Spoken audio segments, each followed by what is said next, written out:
पिछले 2 दिनों से सोशल मीडिया पर भूमिहार बनाम पासवान की लड़ाई आप देख रहे होंगे। राष्ट्रीय जनता दल की एक महिला नेता है सारिका पासवान, जो ब्रह्मेश्वर मुखिया को लेकर कुछ बोलती हैं और भूमिहारों को लगता है कि ये तो ब्रह्मेश्वर मुखिया का अपमान है और इसके बाद ये पूरी की पूरी लड़ाई शुरू होती है। एक भूमिहार नेता है आशुतोष कुमार। आशुतोष कुमार के सोशल मीडिया पर आकर सारिका पासवान के बारे में लिख दिया जाता है कि 100-200 रुपए में किसी के साथ रात बिताने वाली औरत, और इसके बाद से लालू प्रसाद यादव, तेजस्वी यादव को, इन तमाम लोगों का बाप बता करके एक पोस्ट किया जाता है और इसके बाद लड़ाई बन जाती है भूमिहार बनाम पासवान और इससे ज्यादा बन जाती है भूमिहार बनाम राष्ट्रीय जनता दल, जिसमें यादव, पासवान, ये तमाम लोग एक तरफ हैं और भूमिहार जाति के लोग एक तरफ। ये हम आपको असल जो सही तौर पर सोशल मीडिया पर लड़ाई चल रही है उसकी कहानी बता रहे हैं। शायद कोई खुलकर ऐसा ना कहे, लेकिन हमको कहने में कोई परहेज नहीं।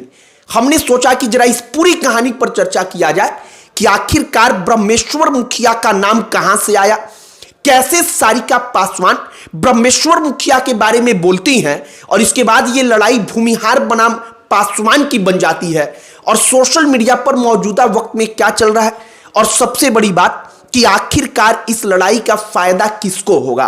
राष्ट्रीय जनता दल क्या वाकई में जानबूझकर सारिका पासवान के सहारे जो ब्रह्मेश्वर मुखिया हैं उनके जरिए भूमिहारों के ऊपर बुलवा रही है, जिससे पूरा का पूरा माहौल अगड़ा बनाम दलित बने और आरजेडी को फायदा मिले।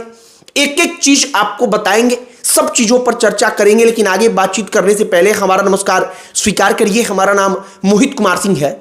सबसे पहले समझिए कि ये पूरी की पूरी कहानी शुरू कहां से होती है।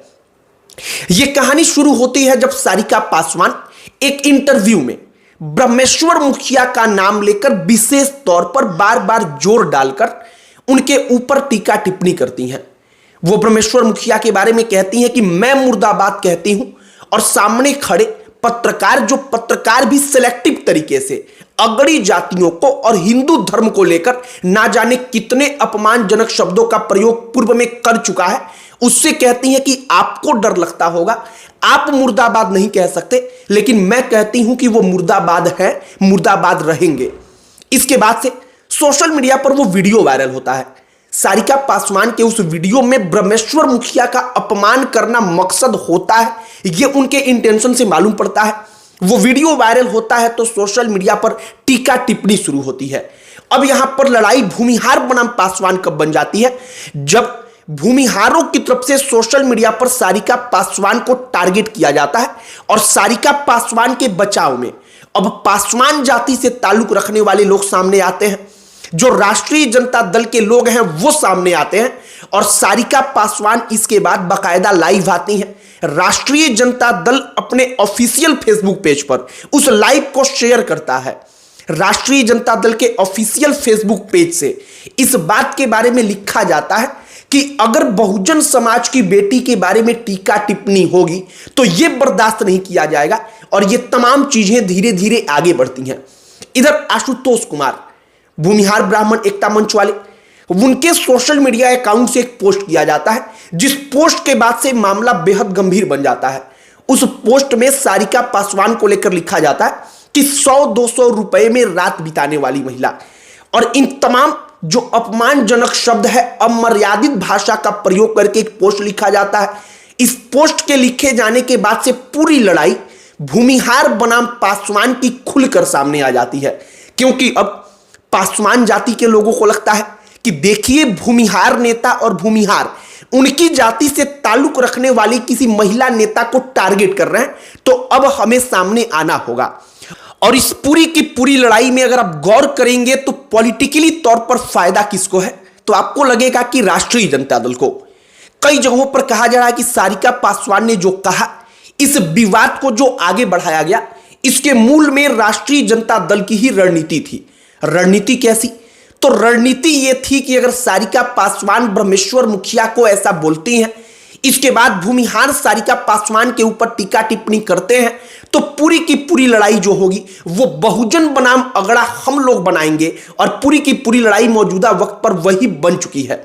चिराग पासवान जो पासवान समाज के नेता हैं वो एनडीए के साथ हैं, बीजेपी के साथ हैं, और चिराग पासवान को लेकर के भी इस मामले में पासवान जाति के लोग टीका टिप्पणी आरजेडी के लोग कर रहे हैं कि वो तो भारतीय जनता पार्टी के गोद में बैठा है तो वो क्यों बोलेगा, वो एकदम चुप है। और ये पूरी की पूरी लड़ाई जो है इसका फायदा राजनीतिक तौर पर पॉलिटिकल माइलेज अगर आप देखेंगे तो आपको लगेगा कि राष्ट्रीय जनता दल को मिल रहा है। बाकी पूरी की पूरी लड़ाई होती है आशुतोष कुमार, भूमिहार ब्राह्मण एकता मंच वाले, उनको बैटरी चोर के नाम से सोशल मीडिया पर ट्रोल किया जाता है। सारिका पासवान, लालू प्रसाद यादव, तेजस्वी यादव के बारे में वो कहते हैं कि लालू यादव तुम्हारे पुराने बाप थे, तेजस्वी यादव नए बाप बने हैं। और आशुतोष कुमार और तेजस्वी यादव, जिस आशुतोष कुमार के बारे में आरजेडी चोर लफंगा कहती है, इन तमाम चीजों से उनको सुशोभित करती है। ये तेजस्वी यादव और आशुतोष कुमार दोनों कुछ दिनों पहले तक एक मंच पर दिखाई पड़ते थे। जो आशुतोष कुमार हैं वो तेजस्वी यादव की पार्टी राष्ट्रीय जनता दल के लिए चुनाव में प्रचार करके भूमिहारों का वोट उनकी पार्टी को मिले, इसके लिए प्रचार प्रसार करते थे। आपको याद होगा एक उपचुनाव में ऐसा हुआ था। बाकी अब इस वक्त पर पूरी की पूरी जो लड़ाई है भूमिहार बनाम पासवान, और विशेष तौर पर हम कहेंगे कि वो भूमिहार बनाम पासवान नहीं है बल्कि भूमिहार बनाम आरजेडी, और इससे भी ज्यादा अगड़ा बनाम दलित की लड़ाई पूरी की पूरी बनाई गई है। सोशल मीडिया पर बड़ी तेजी से इस पर टीका टिप्पणी, इन तमाम चीजों पर चर्चाएं हो रही हैं। यह सब कुछ विशुद्ध रूप से एकदम 100% केवल पॉलिटिकली माइलेज के लिए किया गया है और केवल राजनीतिक फायदे के लिए इसको और अधिक हवा दी जा रही है। बाकी एक बात तो तय है कि सारिका पासवान जो पासवान जाति से ताल्लुक रखती हैं, ब्रह्मेश्वर मुखिया पर टीका टिप्पणी करती हैं, उनका विरोध होता है, उनके फेवर में पूरी की पूरी आरजेडी खड़ी हो जाती है, पूरे के पूरे बिहार में वो लोकप्रिय हो चुकी हैं। वो सारिका पासवान अब टिकट उनको मिल जाएगा, राष्ट्रीय जनता दल उनको टिकट देगी, वो नेता बन जाएंगी।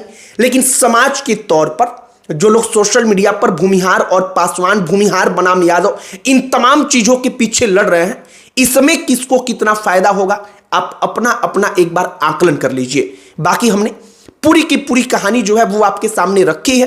पूरी कहानी हमने आपको समझाने का, बताने का प्रयास किया है जो पिछले 2 से 3 दिनों में हुआ है। बाकी आपकी इस पर क्या प्रतिक्रिया है कमेंट बॉक्स में लिखकर बताइएगा। अन्य कोई टॉपिक जिस पर आप चाहते हो कि हम वीडियो बनाएं उसे भी कमेंट बॉक्स में लिखकर बताइएगा। हमारा प्रयास होगा कि हम उस पर भी वीडियो बनाएं। बाकी इस वीडियो को यहीं पर समाप्त करते हैं। अंत में हमारा परिचय, हमारा नाम मोहित कुमार सिंह है। बहुत बहुत धन्यवाद।